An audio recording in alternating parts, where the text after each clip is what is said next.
10 জুলাই 1856 মধ্যরাত ক্রোয়েশিয়ার এক প্রান্তিক গ্রাম ইসমিলিয়ান। এক ছোট বাড়িতে প্রসব বেদনায় কাতরাচ্ছে ডিউকা। চিন্তিতভাবে পায়চারি করছে তার খ্রিস্টান পুরোহিত স্বামী মিলাটিন। ওদিকে বাহিরে তখন চলছে তুমুল ঝড়। থেকে থেকে মেঘে ঢাকা কালো আকাশের বুক চিরে দিয়ে যাচ্ছে বজ্রপাত। প্রসবের কাজ সবে শেষ হয়েছে। হঠাৎ শোনা গেল একটি বাচ্চার প্রথম কান্নার আওয়াজ। এই বাচ্চাটি কোনো সাধারণ বাচ্চা নয়। এই বাচ্চাটি হলো 1800 শতকের সবচেয়ে প্রভাবশালী সায়েন্টিস্ট, ইঞ্জিনিয়ার এবং inventor the great Nikola Tesla. কিন্তু পুরো দুনিয়াতে নাম ছড়ানো ওনার জন্য অতটা সহজ ছিল না, কেননা জন্ম হতেই তার দাইমা বলেছিল ওনার মতে টেসলা সৃষ্টিকর্তার কোনো আশীর্বাদ নিয়ে আসেনি, এসেছে অভিশাপ হয়ে, এবং পুরো পৃথিবীতে অন্ধকার ছড়ানোর জন্য তার জন্ম হয়েছে। কিন্তু একটি বাচ্চাকে তার মায়ের মতো কেউ চিনতে পারে না, আর এজন্যই দুনিয়া ও তার দাইমার কথা উপেক্ষা করে নিকোলার মা পুরো বিশ্বাস নিয়ে বলে, no, he will be a child of light. কিন্তু এ মায়ের তার ছেলের প্রতি বিশ্বাস কতটা ছিল এবং কতদিন তা অটল ছিল, এটা জানার জন্য পুরো ভিডিওতে আমাদের সঙ্গে থাকুন, আর চ্যানেলে নতুন হলে অবশ্যই সাবস্ক্রাইব করে দিন। টেসলার মাতা পিতা ছাড়া তার 3 বোন ও একটি বড় ভাই ছিল। বড় ভাই ডিনের সঙ্গে নিকোলার ভালোবাসা অনেক গভীর ছিল, তাই তো 2 ভাই সকল কাজ একসঙ্গে করতেন, যেমন খেলাধুলা, ঘোড়া দৌড়, মাছ ধরা ইত্যাদি। টেসলার বয়স যখন 5 বছর, তখন একদিন ঘোড়া দৌড়ের সময় তার বড় ভাই ঘোড়া থেকে পড়ে গিয়ে অনেক আঘাত পায় এবং এতে তার মৃত্যু হয়। এই ঘটনা টেসলার জীবনকে উলটপালট করে দেয়। টেসলার ভাইয়ের মৃত্যুতে সে মানসিকভাবে অনেক কষ্ট পেয়েছিল। তার পুরো জীবনে এই ঘটনাটি সে আর ভুলতে পারেনি, এবং এই ঘটনা নিকোলা টেসলা তার বায়োগ্রাফিতেও লিখেছিল। ছোটবেলাতে তিনি 9টি ভাষা শিখেছিলেন এবং 4 বছরের স্কুল জীবন তিনি 3 বছরেই কমপ্লিট করে ফেলেন। 3 বছর স্কুল জীবন শেষ করার পর নিকোলা কলেরায় আক্রান্ত হয়। নিকোলার বাবা অনেক ভয় পেয়ে যায়, কারণ তখনকার সময় কলেরা হলে বেশিরভাগ মানুষই মারা যেত। তাই নিকোলার বাবা বলল, তোমাকে পড়াশোনা করতে হবে না, তুমি সুস্থ হয়ে আমার সঙ্গে কাজে যোগদান করবে। কিন্তু নিকোলার অসুখ দিন দিন বাড়তে থাকলো। একদিন ডক্টর বলল, নিকোলাকে মেডিকেলি বাঁচানো সম্ভব না। সে সময় নিকোলা নড়াচড়া করতে পারছিল না, কিন্তু তিনি তার বাবাকে ভাঙ্গা কণ্ঠে বলল সে ইঞ্জিনিয়ারিং পড়াশোনা করতে চায়। এটা শোনার পর তার বাবা বলল, যদি সে এটাই চায় তবে তাকে বেস্ট ইঞ্জিনিয়ারিং স্কুলে ভর্তি করিয়ে দিবে। কিন্তু এতে তার বাবা মা বুঝতে পেরেছিল যে নিকোলা বাঁচার জন্য নতুন আশা খুঁজে পেয়েছে। আর তার বাবা মার কথা তখন সত্যি হয়, যখন টেসলা পুরোপুরি ঠিক হওয়ার পর 1875 সালে অস্ট্রেলিয়ার গ্রাস পলিটেকনিক কলেজে পড়তে শুরু করে। কিন্তু লাস্ট ইয়ারে টেসলার কলেজ থেকে ড্রপ আউট হয়ে যায়। কিছু বায়োগ্রাফিতে এটাও বলে টেসলা মদ ও জুয়ায় আসক্ত হয়ে কলেজ ছেড়েছিলেন। কিন্তু কারণ যাই হোক, আপনার কি মনে হয় না ড্রপ আউটরে দুনিয়াতে যত সব ফেমাস ইনভেনশন করছে? 1800 শতকে আরেকজন সফল মহান বিজ্ঞানী ছিলেন, যার নাম থমাস আলভা এডিসন। এডিসন বৈদ্যুতিক বাতি আবিষ্কারের পরে ডিসি কারেন্ট নিয়ে কাজ করছিলেন। তিনি চেষ্টা করছিলেন ডিসি কারেন্টকে আরও উন্নত করার জন্য, কিন্তু তিনি বারবার ব্যর্থ হচ্ছিলেন। ঠিক সেই সময় এন্ট্রি হয় নিকোলা টেসলা। ড্রপ আউট হওয়ার পর নিকোলা বুঝতে পেরেছিলেন একজন সাকসেসফুল মানুষ হতে হলে ডিগ্রি নয়, ভালো নলেজ ও ভালো স্কিল দরকার। আর নিকোলা টেসলার এই দুটি জিনিসই পরিপূর্ণ ছিল।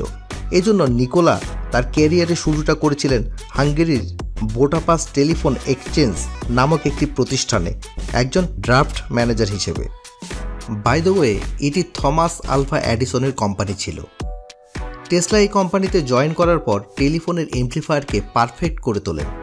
এটি দেখে ওখানকার ম্যানেজার টেসলার উপর এতটাই খুশি হয় যে উনি টেসলাকে এডিসন মেশিন ওয়ার্কস কোম্পানি, যেটা আমেরিকাতে ছিল, সেখানে পাঠিয়ে দেয় কাজ করার জন্য।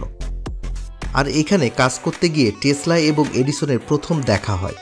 এতদিন সব ঠিক ছিল, কিন্তু টেসলা যখন এডিসনকে অল্টারনেটিভ কারেন্ট মানে এসি কারেন্ট বানিয়ে বিক্রির কথা বলল, তখন এডিসন বলল, এসি কারেন্ট অনেক বিপজ্জনক, তুমি ডিসি কারেন্ট নিয়েই কাজ করো। এবং তিনি টেসলাকে বললেন, তুমি যদি ডিসি ইন্ডাকশন মোটরকে উন্নত করতে পারো তবে তোমাকে $50,000 উপহার দিব। কিন্তু এর কয়েক মাস পর টেসলা যখন ডিসি ইন্ডাকশন মোটরকে আপডেট করে ফেলে, তখন এডিসন হাসতে হাসতে বলে, আমি তো রসিকতা করেছি। the $50,000. You said if I successfully redesigned the DC generator, that I would get a bonus of $50,000. That was a joke.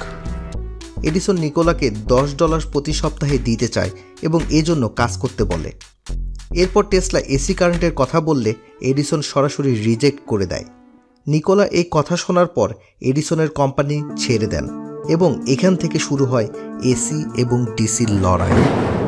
এখন টেসলা তো এডিসনের সঙ্গে লড়াই শুরু করে দিয়েছিল, কিন্তু তার কাছে কোনো অর্থ ছিল না, আর এজন্যই তিনি 1887 সালে অ্যালফ্রেড ব্রাউন এবং নিউ ইয়র্কের অ্যাটর্নি জেনারেল ব্যাংকার চার্লস প্যাক এর সাথে টেসলা ইলেকট্রিক কোম্পানি তৈরি করেন। আর এর পরের বছরই তিনি এসি ইন্ডাকশন মোটরের নতুন ডিজাইনের মডেল বাজারে আনেন।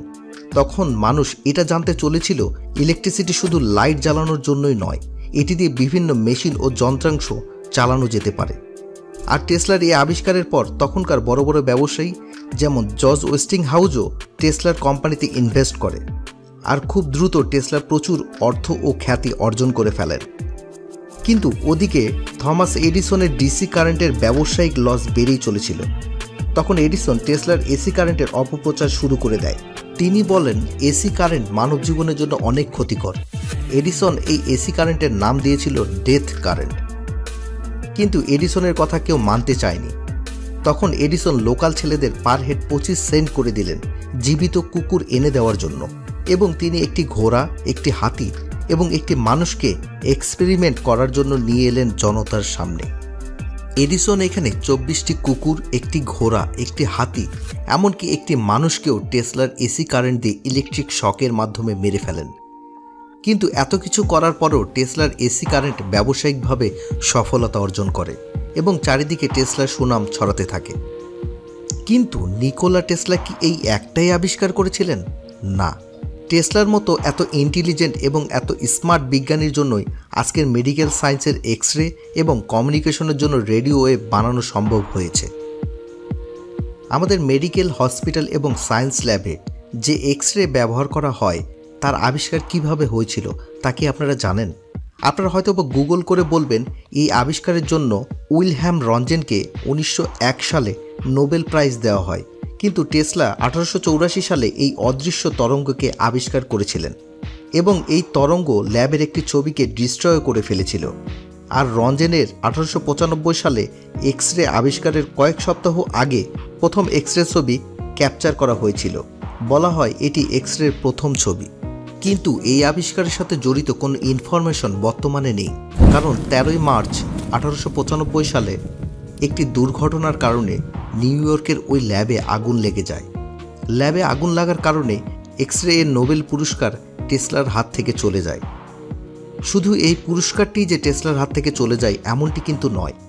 1909 সালে মার্কনি রেডিও কমিউনিকেশন সিস্টেমের জন্য যে নোবেল পুরস্কার পায় সেটিও টেসলার হাতছাড়া হয়ে যায়, কারণ টেসলা এটির ডেমনস্ট্রেশন 1893 সালে এবং 1897 সালে পেটেন্ট করিয়েছিলেন। পেটেন্ট হলো এক ধরনের ছাড়পত্র, অর্থাৎ আপনি এই জিনিসটি প্রথম আবিষ্কার করেছেন এবং এটি তৈরির অধিকার শুধুমাত্র আপনার কাছেই থাকবে। কিন্তু এই বিষয়টি জানাজানি হয় 1943 সালে টেসলার মৃত্যুর পর। কিন্তু কথা এখানেই শেষ নয়। আজকে আমি যে আপনাকে ভিডিওর মাধ্যমে বলছি আর আপনারা শুনতে পাচ্ছেন এবং দেখতে পাচ্ছেন, এটা কিসের জন্য সম্ভব হয়েছে?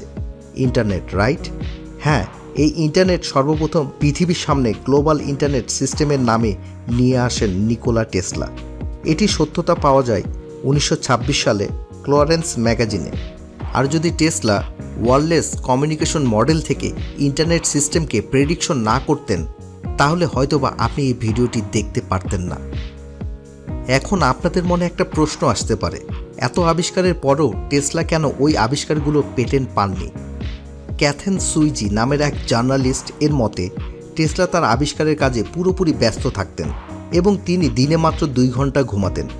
তিনি তার আবিষ্কারের কাজে এতটাই ব্যস্ত ছিলেন যে টেসলা অনেক আবিষ্কারে পেটেন্টই করাননি, আর এটার ফায়দা নেয় অন্যান্য বিজ্ঞানীরা। টেসলার আবিষ্কৃত যন্ত্রের সামান্য পরিবর্তন করে পেটেন্ট নিতে থাকে অন্যরা। 1928 সালে টেসলা একটি হেলিকপ্টার বানান যেটা ভার্টিক্যালি উঠতে পারত, আর এটাই ছিল টেসলার লাস্ট পেটেন্ট। টেসলার শেষ জীবনে একটি নতুন প্রজেক্ট হাতে নেন। তিনি একটি টাওয়ার তৈরি করেন যেটা থেকে মানুষ ফ্রি ওয়্যারলেস এনার্জি পাবে, অর্থাৎ তারবিহীন ফ্রি বিদ্যুৎ পাবে। টেসলার স্বপ্ন ছিল একদিন এভাবেই সারা পৃথিবীর মানুষ ফ্রি বিদ্যুৎ পাবে। কিন্তু সে টাওয়ার বানানোর পর যখন ইনভেস্টররা জানতে পারল এটাতে তাদের কোনো প্রফিট হবে না, আর তাই ইনভেস্টররা এই প্রজেক্ট বন্ধ করে দেন। এতে নিকোলা টেসলা অর্থনৈতিকভাবে অনেক ক্ষতিগ্রস্ত হয়। 1917 সালে টেসলার কোম্পানি দেউলিয়া হয়ে যায়। শুধু তাই নয়, এ কারণে টেসলার মানসিকভাবে অনেক অসুস্থ হয়ে পড়েন এবং উনি জীবনের শেষ কয়েকটা বছর নিউ ইয়র্ক সিটিতে নিউ ইয়র্কার হোটেল এর 33 নম্বর ফ্লোরে রুম নাম্বার 3327 এ কাটিয়েছিলেন। এখানে টেসলা কোনো মানুষের সাথে কথা বলতেন না, তিনি শুধু কথা বলতেন একটি কবুতরের সাথে। তখন টেসলার অবস্থা এতটাই খারাপ ছিল যে হোটেলের বিল পরিশোধ করার মতো কোনো অর্থ ছিল না তার কাছে। এতটা খারাপ সময় পৃথিবীর সবচাইতে ইন্টেলিজেন্ট সায়েন্টিস্ট, ইঞ্জিনিয়ার এবং ইনভেন্টর 7 জানুয়ারি 1943 সালে শেষ নিঃশ্বাস ত্যাগ করে, পুরো পৃথিবীকে আলবিদা জানিয়ে দেয়। আসলে নিকোলা টেসলা অসময়ে জন্মানো এক মহান বিজ্ঞানী। কিন্তু নিকোলা টেসলা তার সারা জীবনের আবিষ্কারের উপযুক্ত সম্মান না পেলেও তার মৃত্যুর পর সেই আবিষ্কারগুলোর গুরুত্ব মানুষ জানতে পেরেছে। আর নিকোলা টেসলা কতটা ইন্টেলিজেন্ট ইঞ্জিনিয়ার ছিলেন তা যদি কোনো সায়েন্টিস্টের মুখে শুনতে চান, তবে আপনি মহান বিজ্ঞানী অ্যালবার্ট আইনস্টাইনের কাছে শুনতে পারবেন। কেননা অ্যালবার্ট আইনস্টাইনকে একবার এক সাংবাদিক জিজ্ঞেস করেছিল, আপনাকে পৃথিবীর সবচাইতে স্মার্ট ব্যক্তি হয়ে কেমন লাগছে? তখন আইনস্টাইন বলেছিলেন, আমি এটা জানি না, আপনি নিকোলা টেসলাকে গিয়ে জিজ্ঞেস করেন। আমরা বর্তমান সময়ে যে এত টেকনোলজি দেখতে পাচ্ছি, এতে নিকোলা টেসলার অবদান অনেক বেশি। বন্ধুরা, আপনাদের কি মনে হয় নিকোলা টেসলা কি আসলেই অসময়ে জন্মানো এক ইন্টেলিজেন্ট বিজ্ঞানী? আপনাদের মতামত আমাদের কমেন্ট বক্সে জানাবেন। ভিডিওটি ভালো লাগলে একটি লাইক করে দিবেন আর বন্ধুদের সঙ্গে শেয়ার করে দিবেন। আজ এই পর্যন্তই, আবারও দেখা হবে নতুন কোনো ভিডিও নিয়ে। ধন্যবাদ।